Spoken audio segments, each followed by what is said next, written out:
Welcome back to Musicians Edition. Today, in Essential Elements, we're looking at number 58, and we're going to play the bottom line of this percussion part in number 58, which includes suspended cymbal and also tambourine. Okay, so we'll start with tambourine.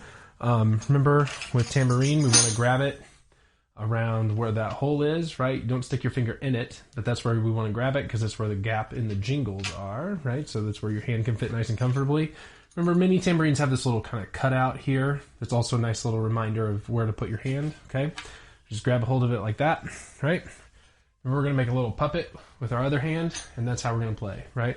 We want to hold the tambourine at a little bit of an angle, right? We don't want it completely flat, and we don't want it completely straight up and down, right? We want a bit of an angle, okay? So now if we look at the rhythms in this piece, they're fairly simple, right? We see we have twos and fours a good chunk of the time, right? Beat 2 and beat 4 in measure 1, measure 2, measure 3, measure 4, measure 5, measure 6, measure 7, measure 8, and then things change at measure 9, okay? So what you'll want to do is make sure that you have your trusty pencil with you, right? And then lightly over the top of each measure, I'm just going to write the number so that I keep track of how many times I need to play that same measure repeated, right? If you just try to read it, and let your eyes kind of track along, sometimes it's easy to get lost, right? So right underneath the tambourine part, I'm going to write 1, 2, 3, 4, 5, 6, 7 on the second line, and 8, right? Then after the 8th time that I play that, then things change a little bit, and so it changes enough that I can kind of read it from then on. But this will just help me keep track and not get lost, right? Sometimes when we have the same measure over and over, we we'll play it a few times and then go, uh-oh, how many times have I played it? Was that 5? Was that 6? This way you can just follow along, and it'll keep you from getting lost, okay? So we look at 2 and 4, 2 and 4, we do that 8 times.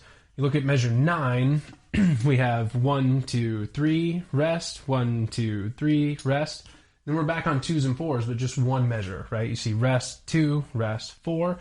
And the last measure is 1, 2, and 3, 4. Okay? So let's start from the end and kind of work our way backwards, since that repeated pattern gets us through most of this part. Okay? So if I look at the last measure, I see quarter note, eighth note, quarter note, right? 1, 2, and 3, 4. And that should be a very familiar rhythm from all of the snare drum playing we've done so far, right? So let's try that. Ready, go. All right, 1, 2, and 3, 4. Let's try it again. Ready, go. Okay. You look at the measure before it, we have 2 and 4, right? And then we jump into 1, 2, and 3, 4, right? So like this. Ready, go. Rest, 2, rest, 4. Okay, and then we back up one more, or let's back up 2 measures before that, because you see those 2 measures are the same, right? We play 1, 2, 3, rest, 1, 2, 3, rest.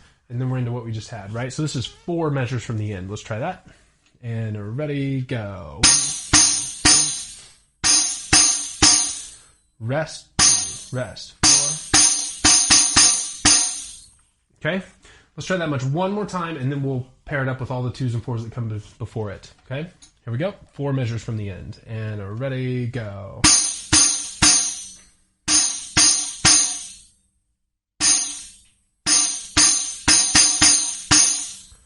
All right, so let's try it from the beginning. Remember, since you've written in all your 1, 2, 3, 4, 5, 6, 7, 8, you just need to follow along those numbers as we move through this part. Okay, so here's from the very beginning.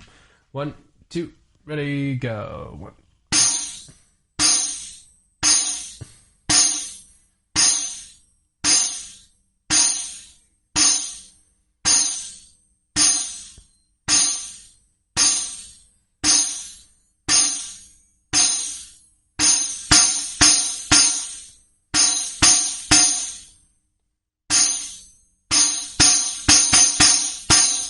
Okay, then the only other thing we have to remember is there's a repeat. So we'll do the whole thing 2 times. Once you play 1, 2, and 3, 4, then you jump back to the beginning.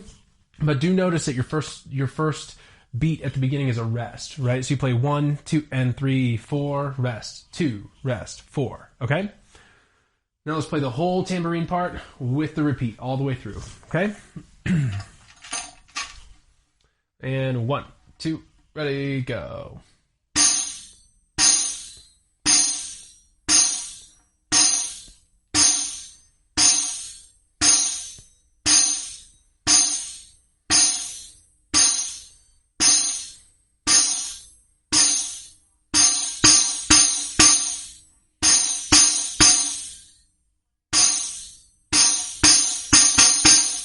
Rest.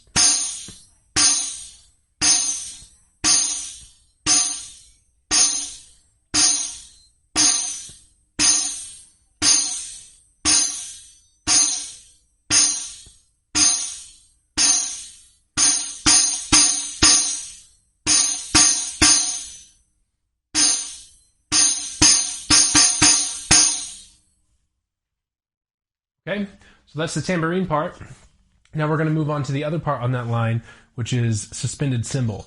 Now we've done suspended cymbal with mallets, but we have not done suspended cymbal with sticks. So notice your instruction there. It says sus cymbal, right? The abbreviation for suspended cymbal, S-U-S-C-Y-M, with sticks, right? So instead of mallets, we're going to use sticks. All right, so remember when we set up a cymbal, we definitely want a felt on the bottom. We ideally need a felt on the top. And we need a wing nut on the top as well to hold the cymbal down so it doesn't fall off. Okay, so you can see here, maybe I've run into a little bit of a predicament because I only have one felt right now. Okay, so what I'm going to do is that little trick I showed you before, or mentioned before in our suspended cymbal video.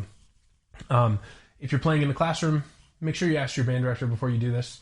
But I'm going to take this pretty large cymbal felt and I'm just going to grab it right here.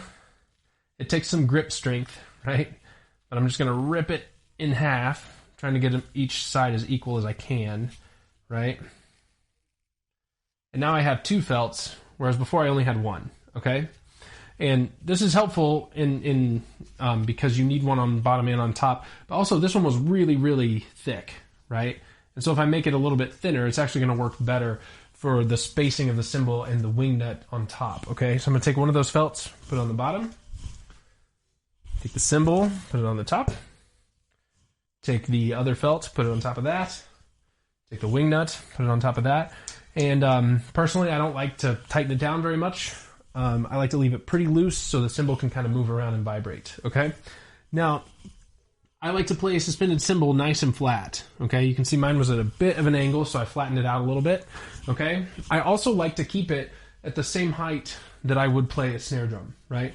Some people will raise them up quite high, right? And I don't like this because now the technique I use to play it has to be different than the technique I use to play snare drum, which is at this height, right? And so it sounds the same if I just put it down here at my comfortable playing height, right? So that's where I'm going to play it. That's where I suggest you play it too. I'm going to grab some sticks, okay? And there's a couple different ways we can go about this. We can play all of it with one stick, right? Or we can alternate our hands, just like we do on snare drum. So in the early stages, I prefer to play this this suspended cymbal part as if this cymbal were a snare drum, right? So I'm going to alternate my hands just like I would if I was playing a snare drum. I'm not going to change anything. The only thing that's different is the material that I'm hitting, right? And not how I'm hitting it, right? It's the same height as a snare drum. I'm using the same grip as a snare drum. I'm using the same sticking I would if I was playing a snare drum. It's just I'm hitting a big piece of metal instead of a drum, okay? All right, so let's look at this part. So we have kind of a repeated pattern, similar to that of what we had on tambourine, right? But it changes every other measure. So it's a little easier to keep track of than the tambourine part. So we're not necessarily going to write in numbers for this one, although you certainly could if you felt that was helpful. All right, so now I look at the eighth notes. I have 1 and 2 and 3 and 4 and, right? And then a measure of quarter notes, 1, 2, 3, 4, right? That takes us all the way through measure 8. And then in measure 9 and measure 10, we're playing the exact same rhythm that the tambourine has, right? 1, 2, 3, rest. 1, 2, 3, rest. Then a whole measure of eighth notes. And then the same rhythm as the tambourine had at the end, 1, 2, and 3, 4. You remember also there's a repeat, so when you get to the end, you go all the way back to the beginning, okay? So like we did with the tambourine, let's start at the end here. Let's play that 1, 2, and 3, 4, that rhythm on the suspended cymbal. Okay? And 2, ready, go. Okay? Now let's do 2 measures. So 1 and 2 and 3 and 4 and 1, 2 and 3, 4. Last 2 measures.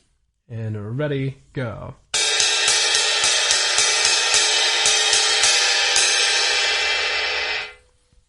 All right. Now let's do the last 4. So we have 1, 2, 3, rest. 1, 2, 3, rest. 1 and 2 and 3 and 4 and 1, 2 and 3, 4. 2, ready, go.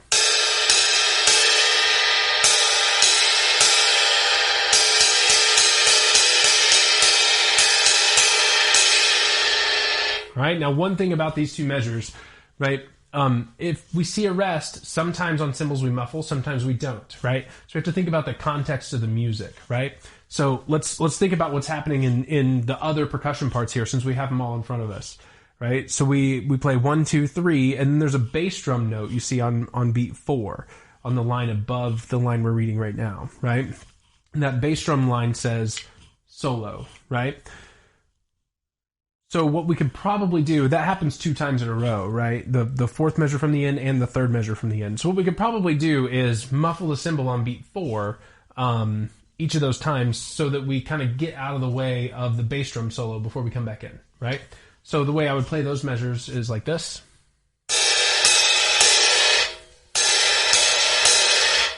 Okay? Remember, the quickest way to muffle a cymbal is to grab it directly across from each other, right? And if you can get close to the area where you played, it'll be more effective.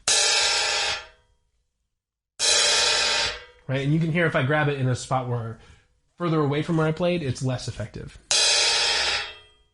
Right? There's still some hangover there. Okay?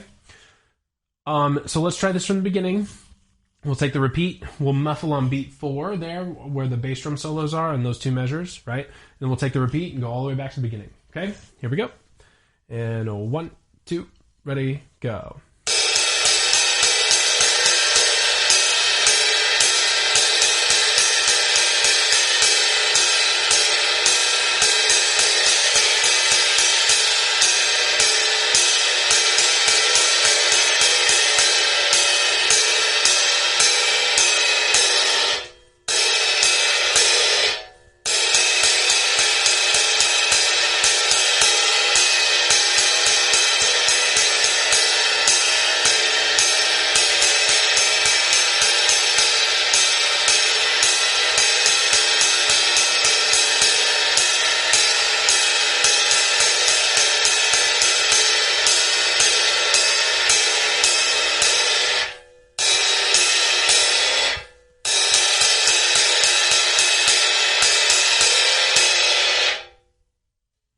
Okay, last little note, you'll see that I'm kind of choosing to play close to the bell, right?